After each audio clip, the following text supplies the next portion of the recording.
Hello, friends. This is Venkatesh Deshpande. My lectures on long-term wealth creation for financial planning and financial freedom. So we are in lecture number three, which majorly talks about debt asset class, which is primarily we will talk today on debt mutual funds. Right. This is the larger, area of interest would be in our today's discussion. And as a debt asset class itself is a long and a vast, arena where we can discuss a huge number of categories in itself. For example, or just to list out few. Debt asset class comprises of debt mutual funds, which in turn the primary holdings would be bonds and PPFs, EPFs, Sukanya Samriddhi Yojana, NCDs. Okay, and a lot many things actually. I can count a lot many emerging concepts are also there. Okay, where we can talk really really big time on as asset classes as a debt, which we can target. And now basically today's discussion would be on debt mutual funds, as this is widely accepted and overly advantageous than compared to in its own class, in its own category. Right, hence we will talk more on debt mutual funds today, and my plan is to cover every asset class in detail through these lecture sessions. And you remember, if you have had gone through my previous year video, I mentioned the overall asset classes to really uh, to be used them as a financial, financial strengthening of yourself, or financial to achieve the financial freedom and the wealth creation. So it's not one asset class we need to leverage. We can leverage many asset classes suits to our style of investing or our style of wealth creation, or at what pace we want to attain our financial freedom. So that all comprises in our asset class selection when it comes to the different categories, right? So today's category we will elaborate more on asset class debt, right? Also, if you remember last time when I talked about the first, you know we started from the bottom up approach, where we talked first on particularly about the cryptocurrencies. As I'm not a fan of cryptocurrency, hence, as myself, I did not incline towards cryptocurrency with many inherent reasons. Hence, I won't suggest to my, my students, or I can say the one which I want to interact with in this process of building wealth over the period of long time and unambiguously with the better principles, right? So hence, what my first as an asset class to be discussed today is a debt in detail, right? So ignoring what is the buzz around, and see something catches people. Okay, here is 2020 or 2018 or 2016. These were all the dates or the years belonging to some of the buzzes, right? So if something is buzzing new, people will get attracted without understanding it much into to the details. They will jump into, right? So that causes a loss or uh, an ambiguous move, which will be irreversible to your financial health. Hence, even if you want to go ahead proceed with the cryptocurrencies, have complete understanding of it. I am not claiming myself as having a complete understanding of debt, but with a superficial knowledge, which I think won't suit to me. If you think that you can do a better choice by using the cryptocurrencies, discretion at your own. And hence we will discuss and start with the debt as an asset class from the bottom, if you remember my last slides. So as total asset classes comprises of the cryptocurrencies starting with, and then next was from the bottom, it was debt, and next was gold, and next was the real estate, and then mutual funds of equity type, and then the equity itself as the highest order. And when I put in this order these items, they carry the written capability in those orders, right? Hence, as I put debt in the lowest in its order, that meant it is quite safer and along with low risk, and hence if the safety and risk are less, and returns will also be associated to that. Okay, let's talk about debt as an asset class. In particularly today we will talk about mutual funds, which are type debt, debt mutual funds. And in this category as well, my future further lessons would be, or the lectures would be on different asset class, different categories in debt as an asset class. As a first category, it is a debt mutual funds.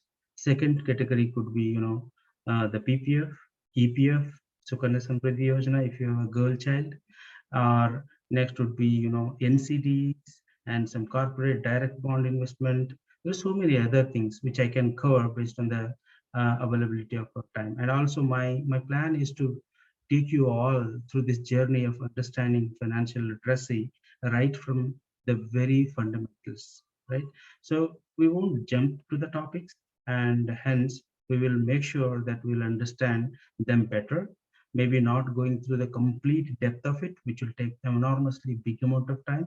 Hence, to justify the time what we have, and we don't want to leave aside anything in order to understand the process from the beginning, sound and fundamentally stick to the principles. Okay, let's talk with the debt mutual.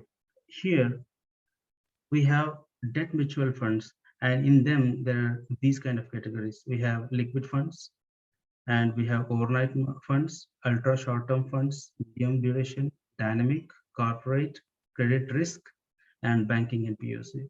Maybe as a beginner, you may be thinking, okay, what is debt mutual fund, first of all, right? So let me give an example to you. I am running a company, XYZ, right? So I am an owner of this company. Hence, my operations are being carried out day to day. My manufacturing unit is going on, and I have around 200 crores in my bank account, which is current account. And then I want to pay my worker salary. I want to procure the raw materials, and I want to, rectify machinery issues. I want to spend basically. I need a liquid cash. I need a short-term cash. I need a cash to run my operations as a manufacturer, right? So what I have as a source of funds, right? So my funds would be, I would be definitely securing my operational funds in my current account.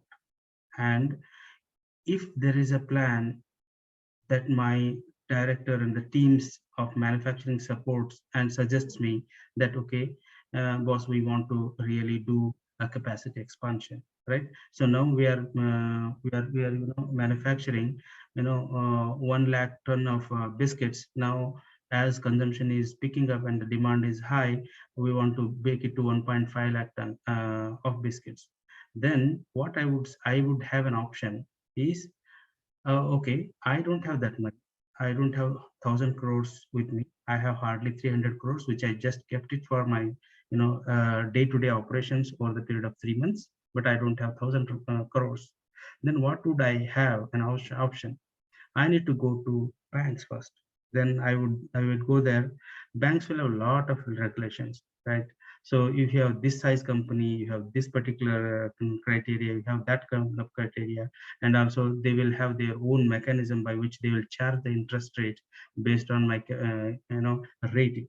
So I'll talk about rating later. So basically, what I'm saying is, I have many options with me in terms of getting my short-term finances in order, right? So my first option would be the bank, but many corporates think that, okay, bank will charge more interest, right? So they want to take an advantage of this corporate where he needs money and hence will charge larger interest to him. Here, the magnitude of 0.2% will also make a lot of difference, because the borrowing is in terms of 1,000 crores, 2,000 crores, 50,000 crores. I'm talking about larger conglomerates here. So what happens in this situation? They have multiple options wherein they can do what? They can float their company bonds. Okay, we'll talk more of bonds today. Bond is one particular offering, which is nothing but as we already hear. I mean, many of our proceedings in our financial life, we always talk about, okay, I will write something onto the bond, which will carry the value, right? So if you have a mutual transaction, you will write it in the bond and sell it to, or assure yourself that, okay, my statements are recorded into the bond. So likewise, company also will have such a applications put forth in a particular document or a certificate, you can say, which carries the coupon rate and will assure the investor that over the period of time, whatever mentioned in that particular certificate will carry so and so interest rate. For example, as a Britannia company, I will offer my bond to a bond holder or a bond purchaser, and if he gives me 1 lakh rupees, I will give this certificate of, or you can say bond of 1 lakh rupees. And in that bond, it is mentioned that you will get 7.89% as a return interest over the period of 2 years. Okay, it is annualized return, rather, over the period of 2 years, you will get every year annually, you will be getting 7.89, right? So it is, think of the situation here. You are investing, you are lending your money, though small, though it can be 10,000 rupees minimum starting with, or it can max have, up to your capability, right? What are the finances you have? So accordingly, you can lend your money to the bigger corporations. And as you are lending it to Britannia Limited, it is a safer, best financed company and best managed company. Hence, your safety, your principal is also at the safety, and you are happy to earn this fixed interest over the period of time and then get an advantage over your fixed deposit as well as over uh, your savings account. So this, whenever I talked about the bond, this is the fundamentals of the bond market, right? So the bond market, bond is issued by a company. However, that can be managed. Okay, it can be maybe a very short, small company selling the bond, or a very big company like Britannia, Reliance, Infosys selling their bonds. So depends on their company size, credit rating. I'll talk later. So they will offer the interest rate to the investors. Okay, now coming back to the mutual funds. Okay, you may think that, yeah, I am interested to, invest in such a bonds where it is good that I'll get a, better return and along with little safety, and then I'll carry, no, my money will be better treated with the bond. But it is not so easy to purchase the bond because they are not floated across easily, right? And for the company to offer you for your 10,000 rupees, and for the certificate to be sold, and that transaction cost, and after all you're getting 10,000 rupees as a retail investor. So they would prefer to be, you know sold, their bond to be sold to a bigger institutions, right? So that, one shot they'll get 1,000 rupees. Think of a situation, if you want to, if you are interested to, borrow 1,000 rupees, and what would you decide? Whether you want to go to 100 people lending you 10 rupees or 100 rupees? No. Your option would be, your interested, your selection would be based on, if one person is giving you 1,000 rupees, that is better to track and return him back, right? So that is the concept, is all around debt mutual funds. So what is happening here? Concept is same. Bonds are sold to the investor, but to the pool of money. Mutual fund, as text implies, it is mutually accumulated fund which will be used to make a proper investments in a proper category, is the definition of mutual fund, right? So hence this is a debt mutual fund. Predominantly the asset or the money collected through this particular channel would be used to invest in those mutual funds, in those bonds, having a varied period of investment horizon, right? So hence, this name is debt mutual fund. Underlying concept is same. Companies are still going to sell you a bond, and companies are still going to write the coupon rate on their particular bond, which carries for a particular year, and but only buyer here would be a mutual fund asset manager, right? He is also known as asset management company and the mutual fund manager. Buys these bonds from different companies because he has a bigger pool of money which he collects from all of us, like retail investors. Hence, the term is mutual fund investor. Why I am prescribing this? Obviously, the very reason I just gave you before, that bigger corporates want to have funds to dealt with one person or one institution where they can give 1,000 crores, 2,000 crores, 10,000 crores in a shot. Who can give that? Only mutual funds, which collects the money from the larger pool of investor, and hence the money magnitude more. Institutions and the companies will be more interested to deal with these people, right? So these mutual funds will give the money to the corporates, and they'll collect the interest payments, and then accordingly the net asset value, okay, that of that particular mutual fund will grow. It is proportionate to what your particular bond is, yielding the interest rate to you, right? So this is an inherent concept in debt mutual fund, right? So you hope you understood the mutual fund concept, how it works and why it works, why it is better for both the companies, the retail investors, particularly in case of debt mutual fund, right? And if you are a larger in high net worth individual, HNI, who has, thousand, rather I can say some 20 crores, or you can have 50 crores rupees. So in that case, you can sit with Britannia saying that, okay, if you're, if, Britannia is a larger company, rather I would say a small manufacturing company which does manufacturing nuts and bolts. It has a requirement of 7 crore rupees, right? So if you can walk through them and understand their business, and then understand their capability to repay back to you as a HNI, you can invest them in a one shot, right?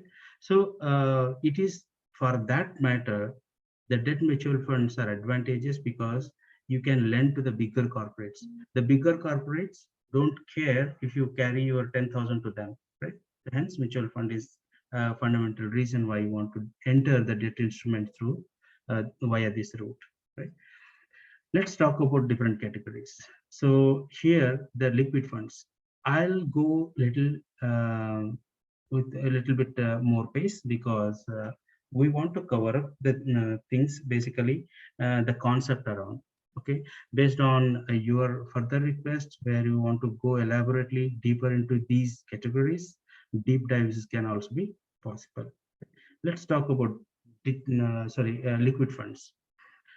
When the name implies, liquid funds basically of very short duration, and in the sense, when I talk about duration, the investment, the time frame, right? So it is basically um, it will invest in a company's requirement which is of very very short term. In the sense, it may lend to a corporate, or it may lend to a particular institution which says, I need this money for only 7 days, I need this money for only 15 days, I need this money for only 45 days or 30 days. So such a requirements will be met through the liquid funds. There are fund managers, there are mutual funds who operate in this area, wherein why this matters. So this has a two situation where you were lending to a people or a corporate, sorry, never in the never people come into the picture. You are lending to the corporate or business houses where the requirement is very instant, and the interest payment would be just higher than that of your savings account, and rather more, and hence your money will be back very quickly. Here the principal is at very less risk. Obviously, again, you will get a lesser return than compared to other categories, right? Your principal at very risk, very less risk. Now comes to the overnight funds. Rather, I would say overnight funds are more safest than compared to the liquid funds, because the overnight, the name itself implies that the fund requirement for the receiver will be out overnight, or you can say the interest calculated on that particular funds will be overnight related. So this is also a SEBI regulated one. Okay, Security Exchange Board of India is short form of SEBI, which directs all these particular or governs all these categories. Coming to the ultra short term fund, okay, I'll talk about the risks and advantages in the next session, next few slides, but let's cover the categories first.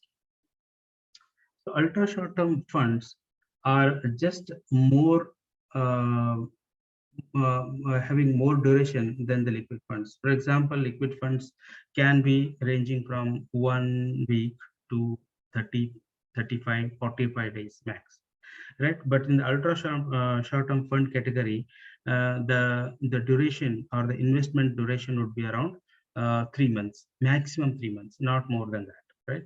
So why these categories, why these investment cycles, or why this investment period matters, I'll cover them in the latest discussion, right? But you first understand these are the different category which we should be we should be intelligent to understand. We should be intelligently selecting them for our investment based on the guided principles on risk and reward, right? So that is what we are going to discuss later. Hence is the category first. Medium duration. Medium duration is just larger than the ultra short term fund duration, where the duration of the fund with which you can stay invested would be around 3 months to 6 months, right? So that's max. Again, 6 months at max, 9 months would be the medium duration funds will be investing. And dynamic bond funds, it's an interesting category. Here what the asset manager or the mutual fund asset manager has an ability or a flexibility to go across all these categories. If he decides, he can be into the liquid funds, he can be into the medium funds, he can be into the corporate, all these. So hence is the name dynamic bond funds. And what is the advantage and disadvantage of dynamic bond funds, we can discuss later. But the ability of the mutual fund manager to switch over the different categories of the duration provides a greater flexibility, and hence a better risk adjusted return in dynamic class or dynamic category. Now coming to the corporate bond fund. So here it is very simple. The corporate bond fund, as I very beginning explained you a situation with the bond fund. Let's say Reliance needs 1,000 crores. Corporate bond fund manager sits with him. Okay, what is the rate of interest that you are offering, and accordingly they will go to that particular corporate and lend the money, and they will not redeem the investment till the time the corporate bond matures, right? It is simple.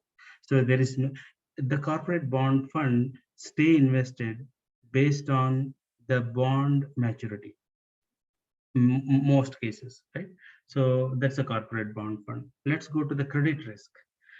Credit risk is the very interesting category in the debt mutual fund. What happens, for example, there is a company ABC. It needs, it badly needs 10 crore, right? It is a smaller organization. It has less reputation in the market, and it is growing. And when it goes to the particular bank will say, who are you first? Okay, explain yourself. What is your operation? What is your profile? Okay, since how many years you are in the industry? What you have earned? No, you may not be credit worthy. So there are cases where if a vegetable vendor comes to you and asks 10 lakh rupees, will you be able to give? No. You want to see, oh, he is doing a vegetable business. Why does he need 10,000 rupees, 10 lakh rupees? First, let me understand his requirement of capital and assess his credit capability or repayment capability. Then only we'll give 10 lakh rupees if you think he is worthy. But suddenly, if Reliance come to you and asking 100 crores, you will be obviously happy to give him because you know Reliance, you know TCS, right? So the credit risk is a very interesting category wherein fund manager will take an advantage, as bank definitely will avoid lending such a person, such a bank, such a organization, and hence This fund manager who is intelligent enough to sit with him, understand his business, understand his cash flows, and understand whether he is able to safely give me back with credit with a particular interest, then he'll intelligently taking little risk or more.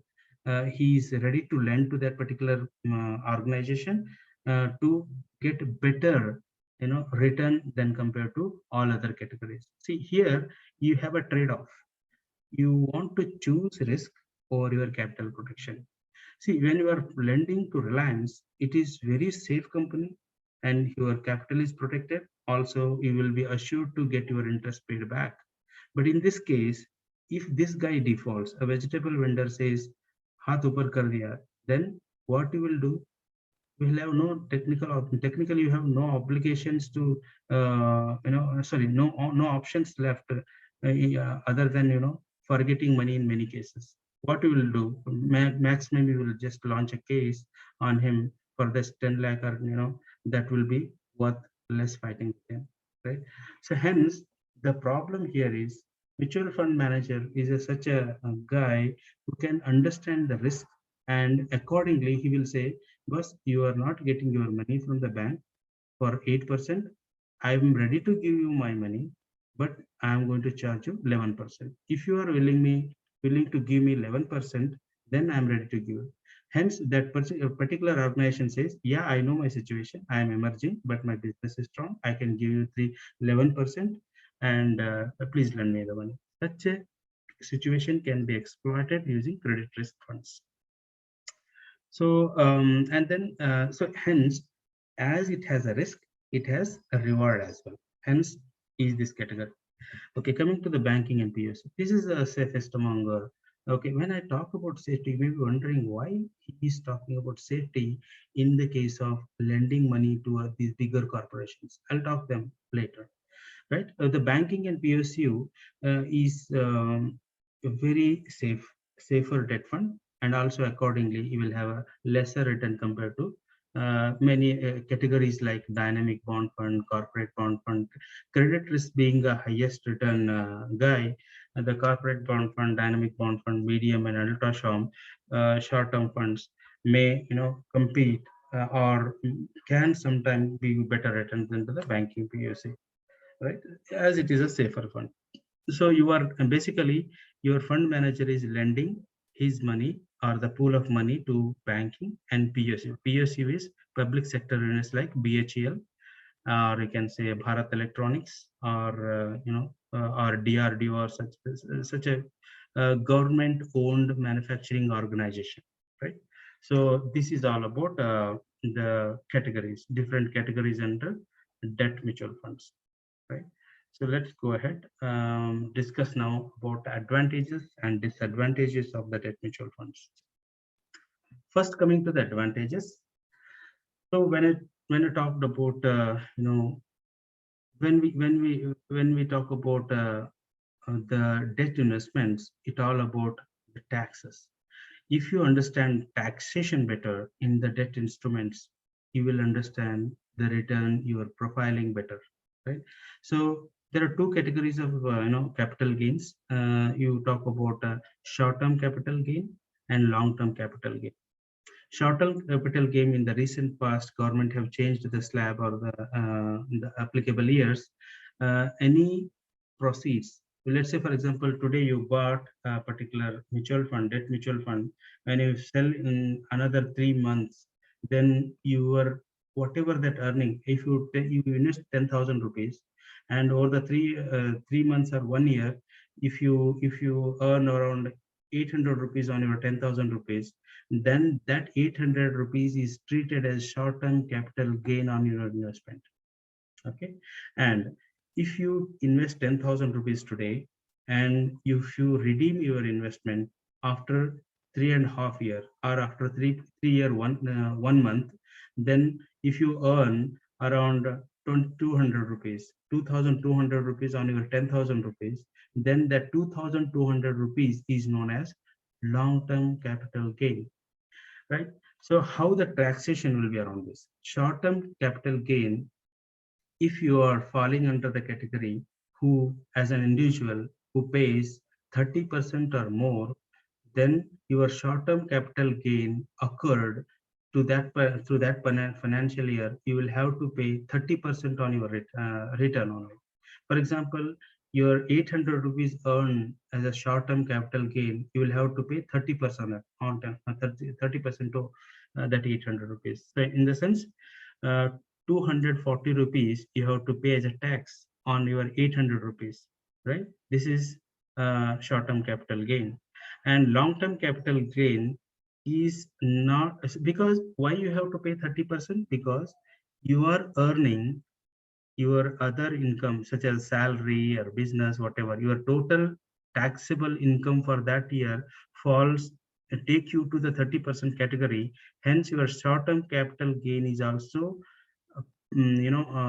calculated based on your category in which you are placed in that particular financial year. If you are a 30% category who pays the tax, then your short-term capital gain will be charged according to your slab for that year, right? It is simple as that. Then when come to the long-term capital gain, let's say 2,200 rupees for the period of 3 years, if you earn on 10,000 rupees, that is your long-term capital gain.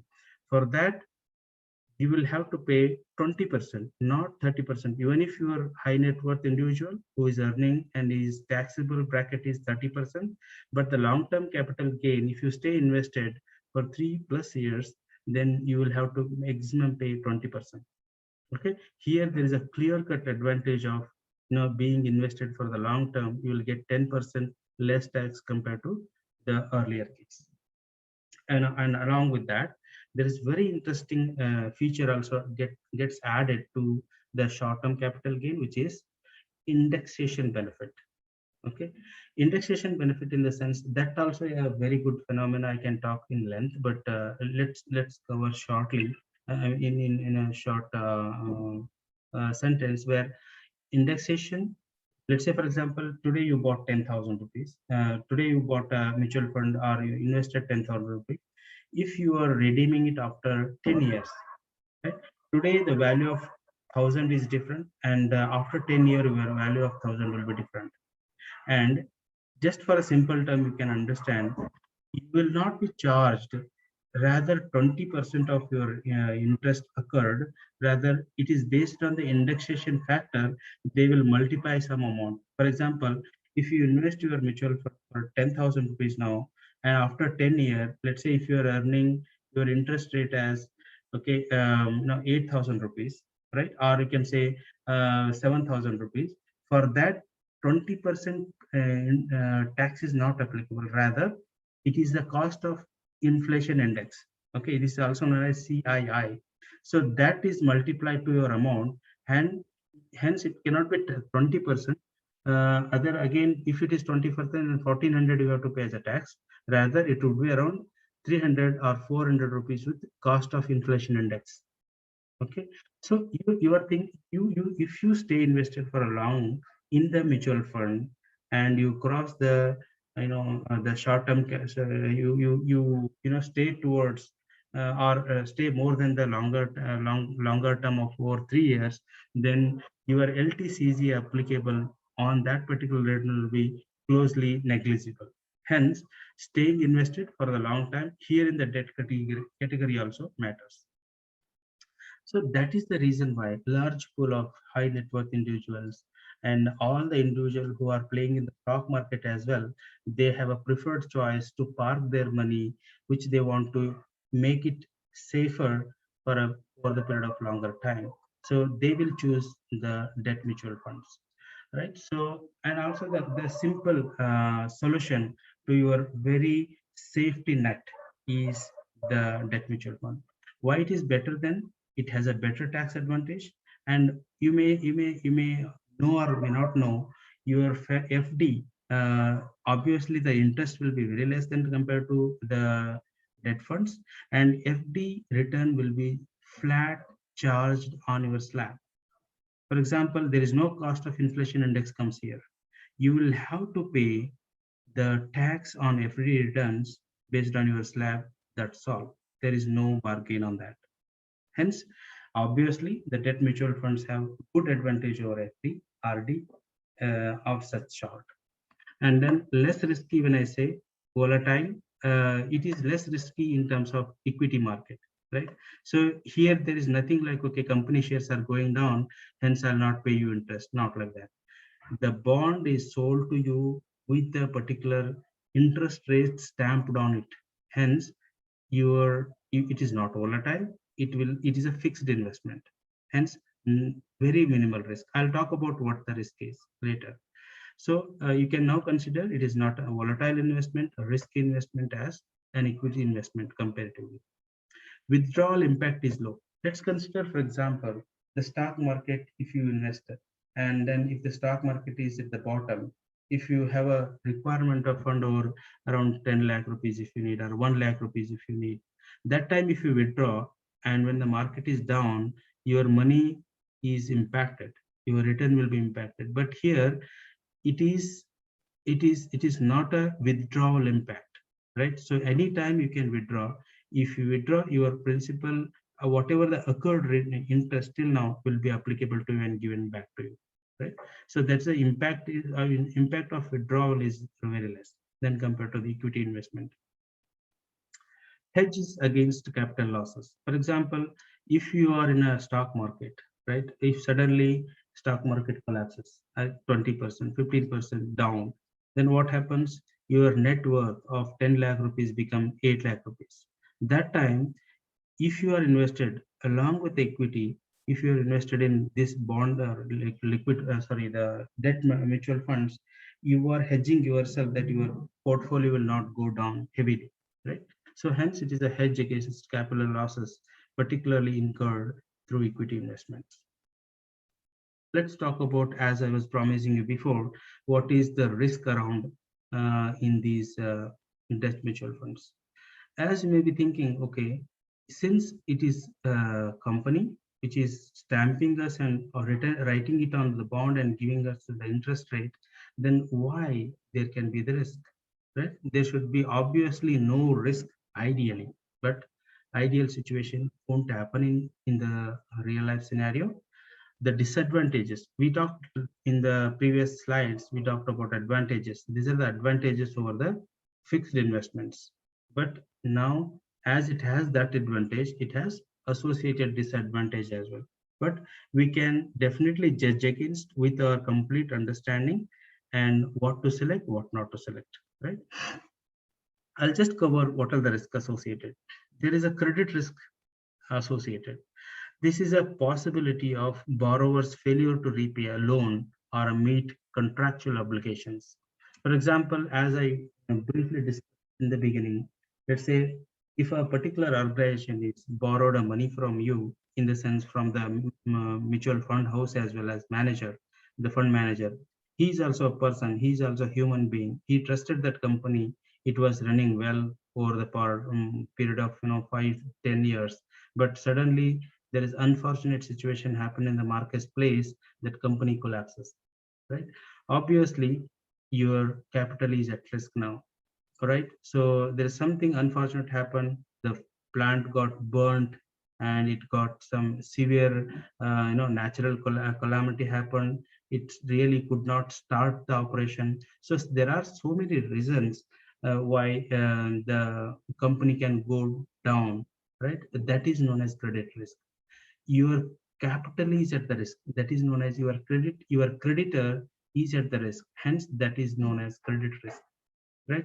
So once the company collapses, it will go to the the bankruptcy law, goes to the bankruptcy law, and the government or the body which is looking after this bankruptcy, that will take care of liquidating its all asset and distributes the money to the bondholders. But you may get, you may not get your return back along with the principal. It may go off, right? You will have to bite that bullet. So this is all about credit risk. And there is an interest rate risk. This is very interesting phenomena where what happens is, for example, a company A issued a bond of 8% interest, and that bond period is 10 years. Okay, so you bought a bond, the mutual fund bought a bond, and after next 2 years, that 8%, the same company, because of given conditions or environment or interest rate cycle, it is forced to offer a new bond with 9%. Think of a situation, same company charged previous bondholder 8%. Now the same company is giving the newer bondholders 9%. This is a very bad situation for the people who invested before. Then what the earlier people, what the older people, I mean, previously held people, they do, they will sell their bond in the open market. Bonds are also traded. As the equity shares are traded, the bonds are also traded. It is very heavy for you people who are beginning with this particular understanding. Just take one example. Just I want to, simplify you my view on interest rate is, for example, one person or a mutual fund bought a particular bond at a lower interest rate. If the interest rate of the newer offerings are becoming more and more attractive, and your earlier holding will go down and down. So opposite happens. If the interest rate goes up, your bond value goes down. If your if your newer offerings interest rates are going down, then your older bond value will go high. So this is unpredictable situation. No AMC fund manager can predict this. This is very, very linked to the financial health of that particular country at that particular cycle. Hence, interest rate risk is more ambiguous than that of credit risk. You can definitely choose a better company, but you cannot time the interest rate risk. Hence, these are the only two risk factors or the disadvantage of the mutual fund, along with its low yield compared to equity investments. But this is one suggested, the asset class, which I or many financial advisors suggests you, and hence take a greater look at it and understand it deeply before making the investment choices. And going forward, I will also cover more such debt investment instruments. And then, as my agenda is not to, push you in a particular category and do something great there, right? My always motto would be educate you people, make you financially literate, take your self decision, understand things well. These are the trigger points, I can say. If you have more further questions, definitely I am at your help. Take you, hold your hand, and also make better choices, right? So, but this is very, very fundamental advantages or disadvantages I enlightened you.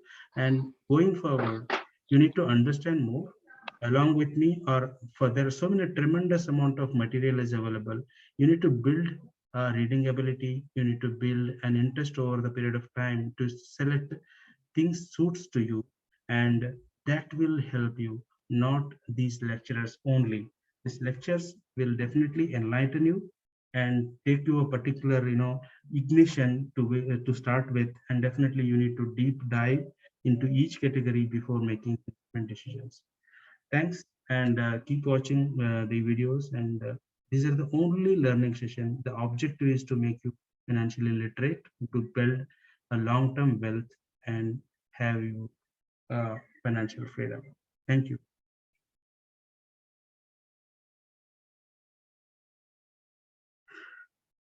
Okay, just a timer 10:20. ಮತ್ತೆ ದೊಡ್ಡದಾಯ್ತು video. Hello ಬನ್ನಿ. ಹಾ hello Venkanna, recording ಇನ್ನೂ ಮುಗ್ದಿಲ್ಲ ಅನ್ಸ. ಓ I thought it.